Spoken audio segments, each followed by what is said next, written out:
இனி அரசு மருத்துவமனைகளில் 3 ஷிப்ட் வேலை அரசாணை வெளியிட்டது தமிழ்நாடு மருத்துவம் மற்றும் மக்கள் நல்வாழ்வுத்துறை.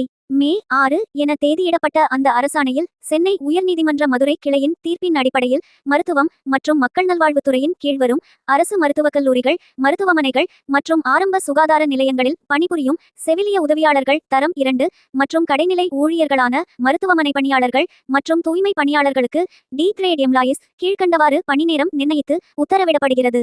காலை 6 மணி முதல் மதியம் 2 மணி வரை முதல் ஷிப்ட், மதியம் 1 மணி முதல் இரவு 9 மணி வரை இரண்டாம் ஷிப்ட், இரவு 8 மணி முதல் காலை 6 மணி வரை மூன்றாம் ஷிப்ட் என்ற முறையில் சுழற்சி பணியாக ஷிப்ட் சிஸ்டம் வழங்கவும். மேலும் பணியில் உள்ள செவிலிய உதவியாளர்கள் தரம் 2 மற்றும் கடைநிலை ஊழியர்களான மருத்துவமனை பணியாளர்கள் மற்றும் தூய்மை பணியாளர்களில் டி கிரேட் 50 விழுக்காடு பேர் முதல் சுழற்சியிலும் 25 விழுக்காடு பேர் இரண்டாம் சுழற்சியிலும் 25 விழுக்காடு பேர் மூன்றாம் சுழற்சியிலும் பணியமர்த்தப்படுவார்கள் என தெரிவிக்கப்பட்டுள்ளது.